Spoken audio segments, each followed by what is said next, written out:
اللهم صل وسلم وبارك على سيدنا محمد وعلى آل سيدنا محمد. الأطفال اللي بنشوفها في الشارع بتبجح في الكبير، مش بتحترم الصغير، وبتتعدى عليه بالضرب والسب، وتروح ترد على أهاليها، مش يحبوا يطلعوا عيالهم غلطانة إلا من رحم ربي.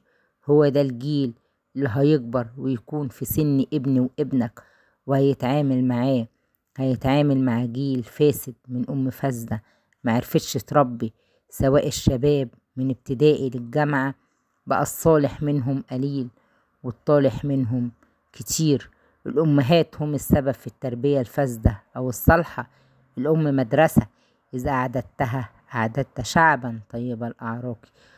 قولي إزاي أعاقب ابني علشان عمل حاجة غلط وأقول له كده غلط، يخرج يلاقي زمايله بيعملوها كده؟ إزاي أربيه على المبادئ والأخلاق وكل اللي حواليه فسده؟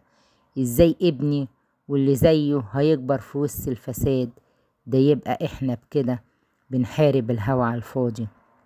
يا ناس، ربي عيالكم، والله والله في قبوركم وآخرتكم ما تتحاسبوا.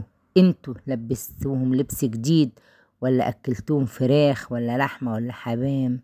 لأ، هتتحاسب على تربيتك ليهم.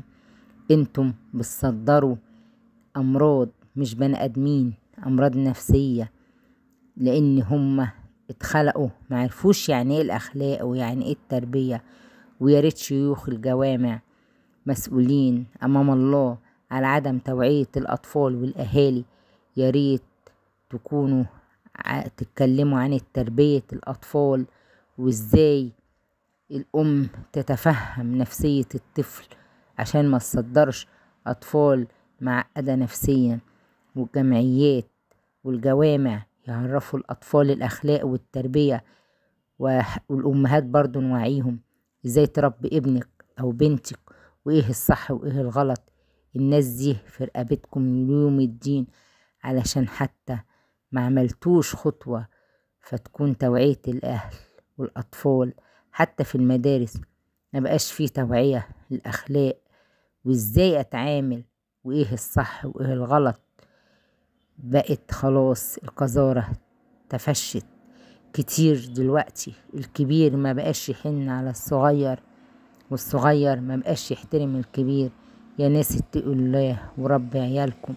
تيجي في المدرسة تلاقي العيل أو البنت ما بتحترمش المدرس ولا بتحترم زمايلها، ممكن يتهجموا على المدرس بالسب أو الضرب.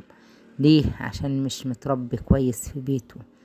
تلاقي البنت ممكن لو اتخانقت مع صاحبتها تجيب تعملوا شلة وتيجي تأذي صاحبتها التانية. ونفس الحكاية الولد لو حصل خلاف بينه وبين زميله تلاقيه جاب زمايله مسكوه ضربوه. ليه وصلنا العصر بقى كله يعني بلطجة؟ عشان مفيش توعية، مفيش احترام. ولادنا لو قفلنا عليهم ما ينفعش ان احنا نقفل عليهم. اتمنى ان الرسالة تكون وصلت، ولاك وشيل لو بتحبوا الخير.